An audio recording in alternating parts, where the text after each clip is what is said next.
Let's go straight in. I'm talking to you from Brussels, from a not very exotic hotel room. I won't bore you with what I've been up to in Brussels, but what I do want to provoke you with is the following story.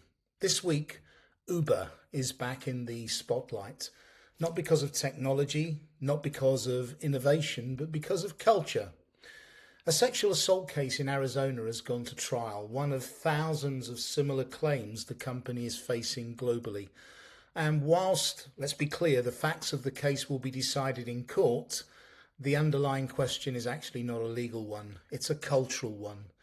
Because stories like this don't emerge from a single bad decision, they emerge from patterns of behaviour, shaped over time by leadership choices, priorities, and tone.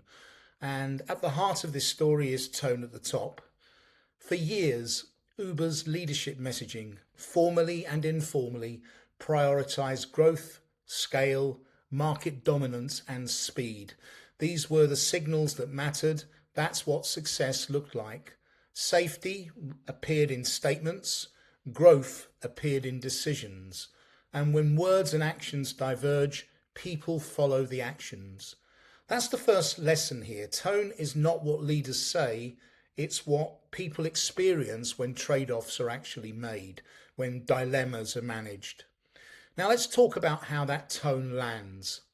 Uber's leadership may well have believed they were signalling a commitment to safety, but tone is not complete until it is received, interpreted, and acted upon, what I call the tone feedback loop. If drivers feel pressure to maximise rides, if escalation feels bureaucratic or risky, if complaints feel slow or transactional, then the message that lands is not safety first. It's keep the system moving, and culture follows.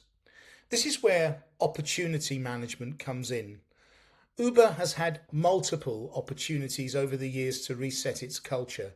After regulatory challenges, after reputational crises, after leadership changes, each moment offered a choice. Either treat issues as isolated incidents or recognise them as signals of systemic cultural weakness. What we're seeing now suggests those opportunities might not have been fully taken, and when culture signals go uncorrected, they compound. Let's briefly touch on the levers that management can pull, because this story is a case study in how misalignment plays out. The first lever is hiring. When scale matters more than values, recruitment focuses on the availability and volume rather than the character, judgment, and fit of new people with stated principles. If you don't select for behaviour, you end up managing consequences instead. The second lever is training.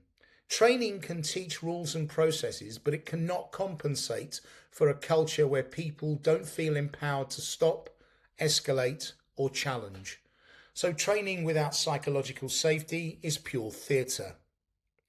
Our third lever looks at incentives and disincentives, and this is where the culture becomes very, very real. If drivers are rewarded for volume and availability, but not visibly rewarded for safe behaviour, and if poor behaviour is inconsistently penalised, the system tells people exactly what matters, and people do listen. This is why the courtroom matters, not just legally but symbolically, because courts are where organisations are forced to confront the gap between what they say and what they've actually built. Uber now has an opportunity, perhaps its clearest one yet, to demonstrate that tone has genuinely changed. Not through statements, but through redesigned incentives, clearer accountability, visible consequences, and consistent leadership follow-through. That's how culture is repaired. And this is why this story resonates far beyond Uber. Every fast-growing organisation faces the same tension: speed versus safeguards, growth versus governance, scale versus culture. The question is not whether those tensions exist, it's actually which side does leadership consistently resolve them on. Because culture doesn't collapse in a moment, it erodes quietly until a courtroom, a regulator, or a crisis forces it into the open. So this week's lesson is simple but uncomfortable. If your culture only works when things are going well, then it isn't a culture, it's a slogan. But when the pressure arrives, people will do what the system has trained them to do, not what the values say they should. That's the week that was. If you enjoyed it, please press like, please subscribe to our YouTube channel, and please subscribe to our Culture Matters newsletter on LinkedIn. Thank you very much for listening to me.